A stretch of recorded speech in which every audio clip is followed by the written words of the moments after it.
Tu hijo juega un montón de videojuegos y vos querés que deje de jugar videojuegos. ¿Querés que deje de mirar Netflix y que empiece a leer? Te voy a dar la solución ideal. Contale cuentos de hadas. Contáselos en voz alta, léeselos en familia, contáselos antes de ir a dormir.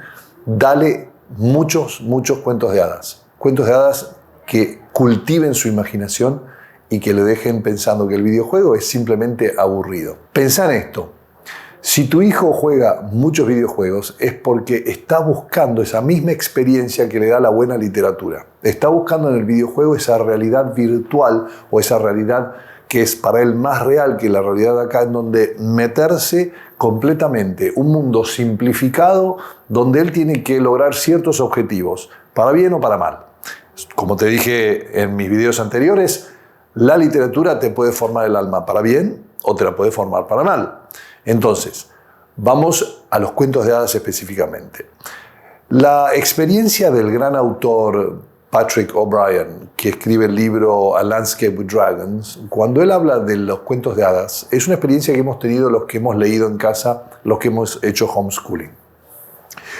Él cuenta que cuando empezó a leerles cuentos de hadas a sus hijos, y obviamente imagínate el setting, sentado en el sofá, hijos desde los 5 años hasta 12 años o más, él leía en voz alta los cuentos de hadas, obviamente teatralizándolos, haciendo las voces, como los buenos autores.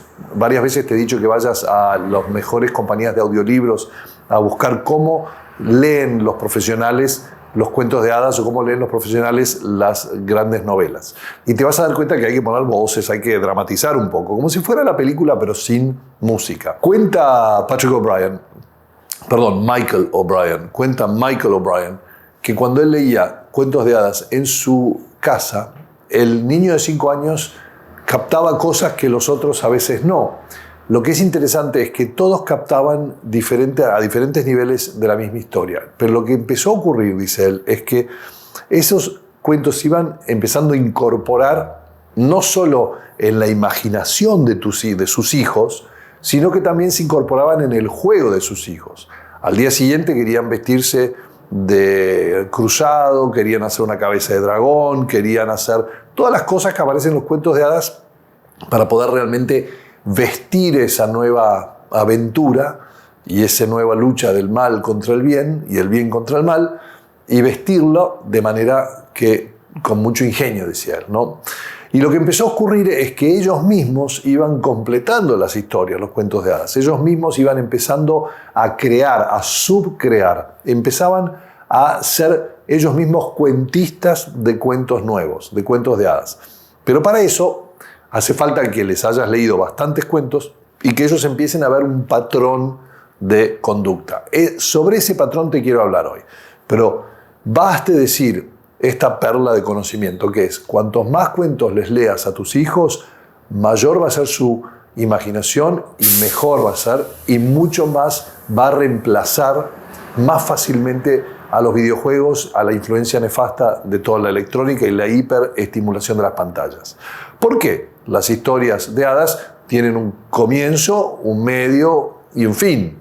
En ese comienzo se desenvuelve un problema que hay que desanudar, un nudo que hay que desanudar, desatar, y que se va desatando a través de la aparición de monstruos y a través de la victoria del héroe sobre los monstruos y la vuelta a casa, y todo está arreglado para que aparezca otro más grande, porque los niños tienen en la imaginación ese tipo de cosas. Siempre el hombre va a buscar algo más y algo más y algo más. ¿Por qué tendemos a Dios? Nosotros tendemos a Dios. Entonces, vamos a pensar en los cuentos de hadas. ¿Cuáles son las características típicas?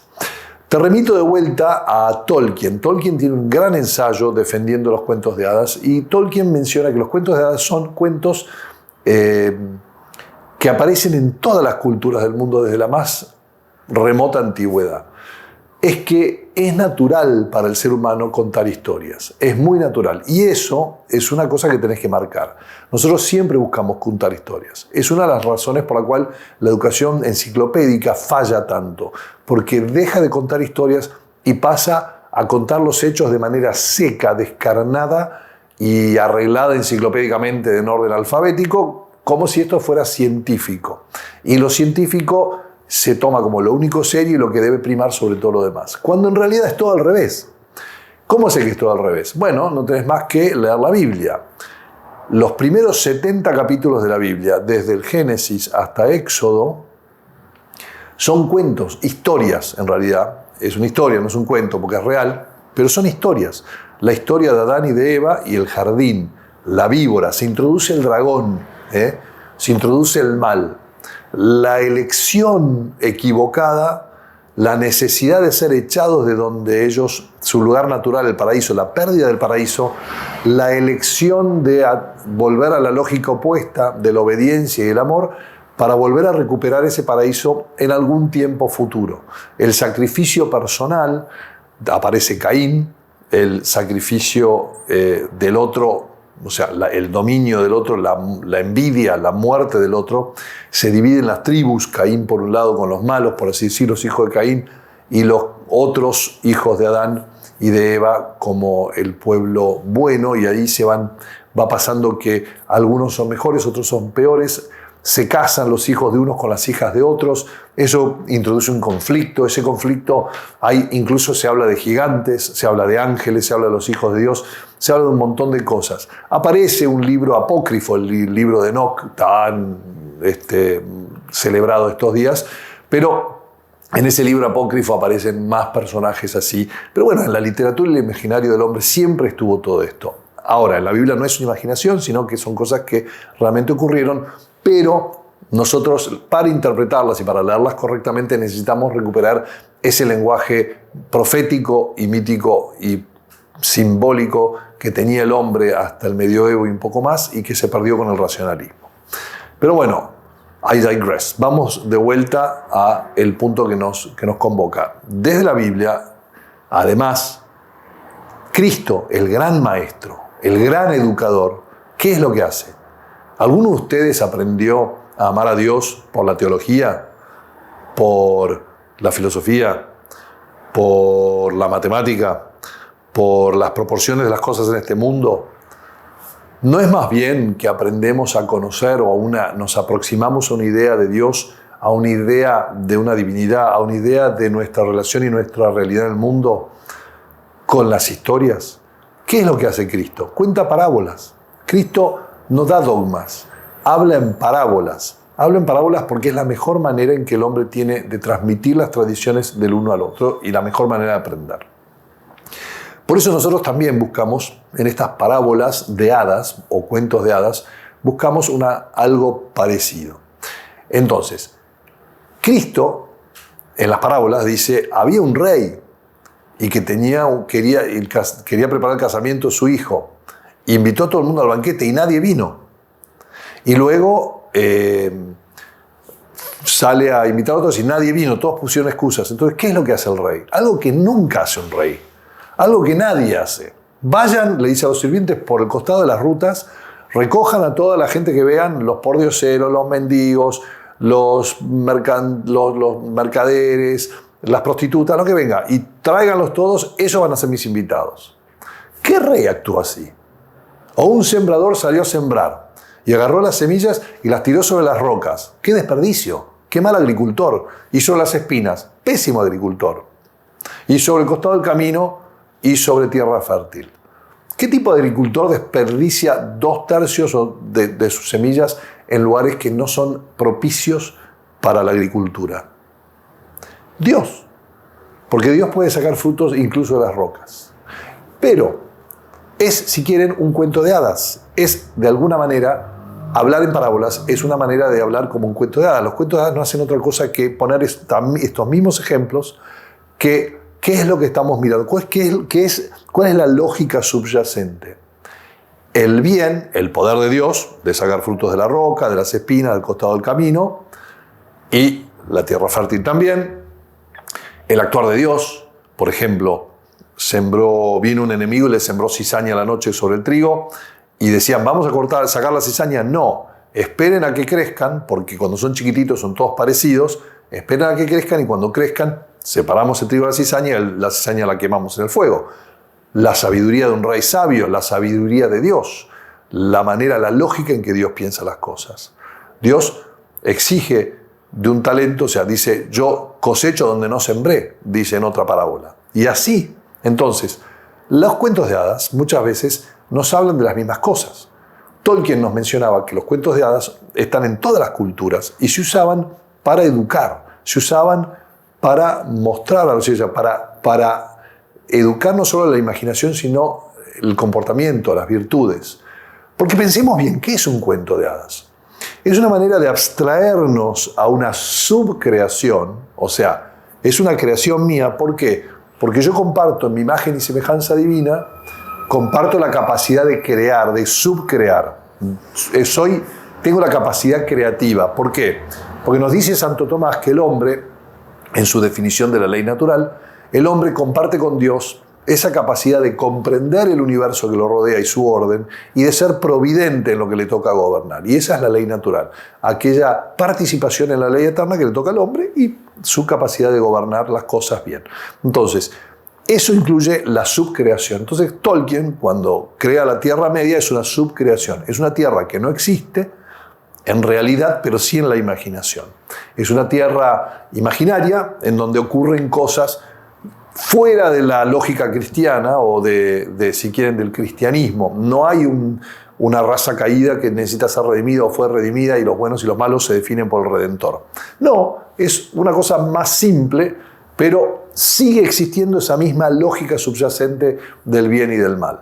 El bien como algo positivo, algo bueno, y el mal como algo que subtrae, que saca. En mi último video yo te detallé bastante bien este tema y por qué Sauron aparece como Sauron y demás.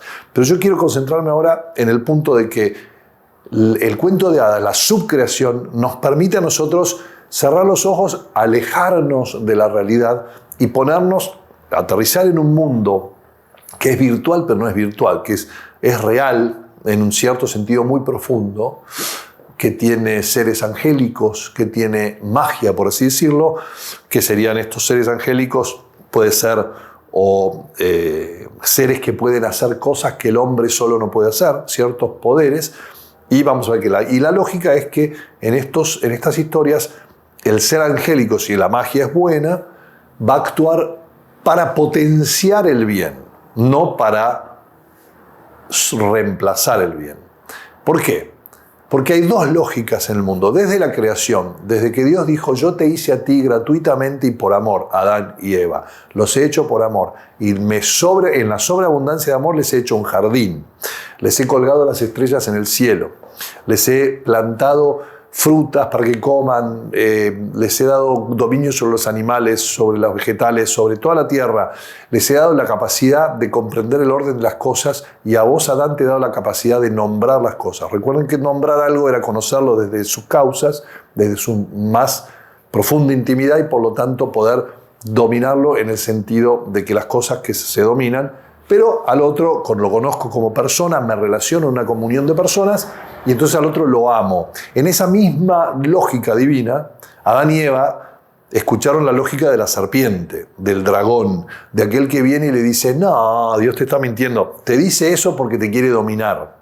Esa es la lógica del dragón, la lógica del dominio. Es egoísta, es todo para mí, nada para ti. Entonces le dice, si comen de ese fruto serán como dioses. Cuando Dios le dijo, todo te lo dejo, lo único que te pido que me dejes a mí es decidir el bien y el mal. Vos no te preocupes de ese juicio, el juicio es mío. Yo decido el bien y el mal, vos no. Entonces Satanás dice, no.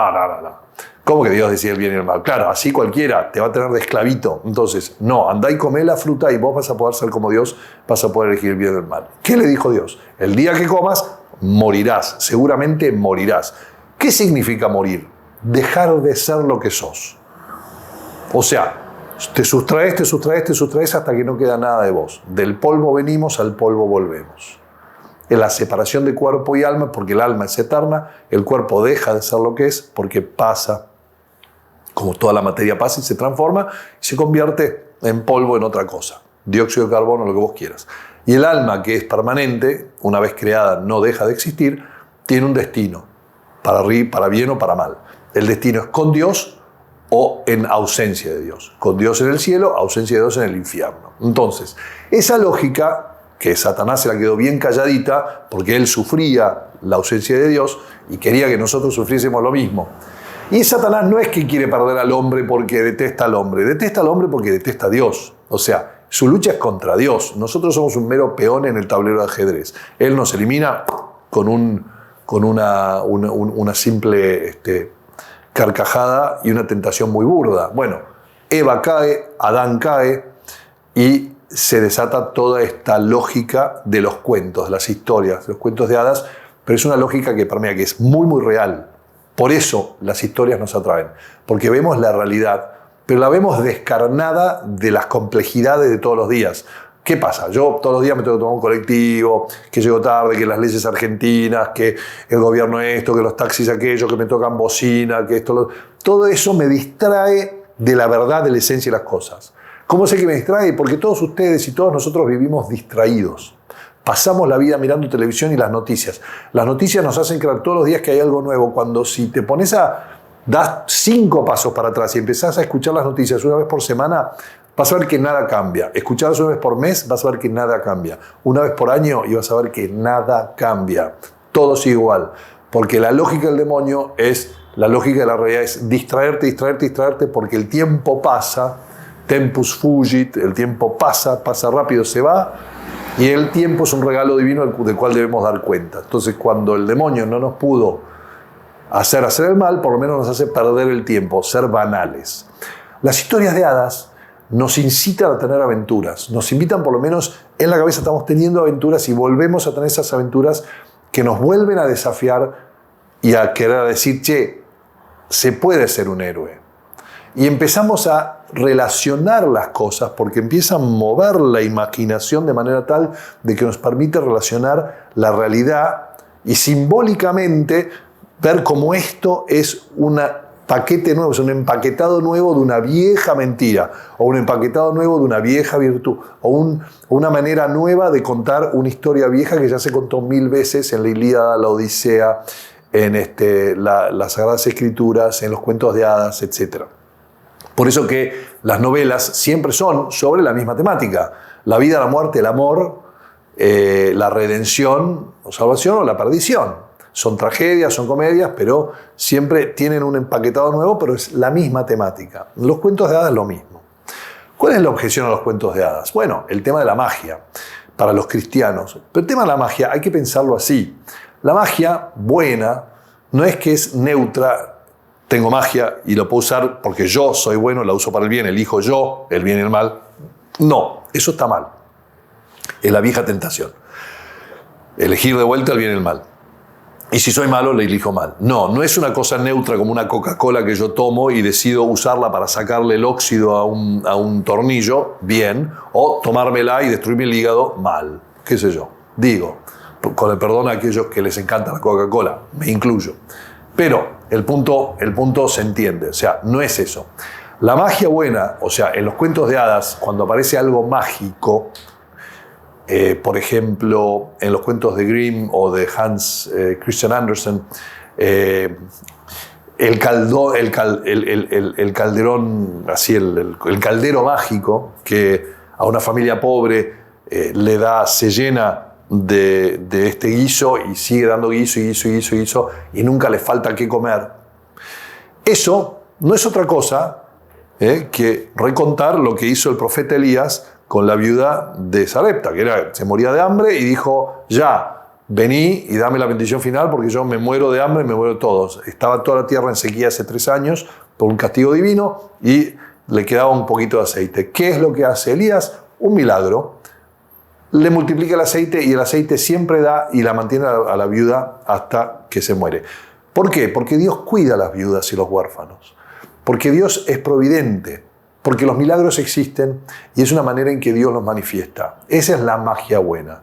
Entonces, en ese caldero mágico, este guiso sigue saliendo y alimentando. Hasta que la madre de la chica buena y virtuosa que logró este milagro, se pone ambiciosa, avara, codiciosa. Y entonces quiere que el caldero quiere más o quiere venderlo, o quiere empezar a hacer negocio o lo que fuera con un don divino, con algo gratuito. ¿Y qué es lo que ocurre? El caldero empieza a rebalsar, hasta que inunda todo el pueblo, toda la casa, toda la ciudad, y es un desastre hasta que ella tiene que pedir basta, no quiero más. Aprende la lección.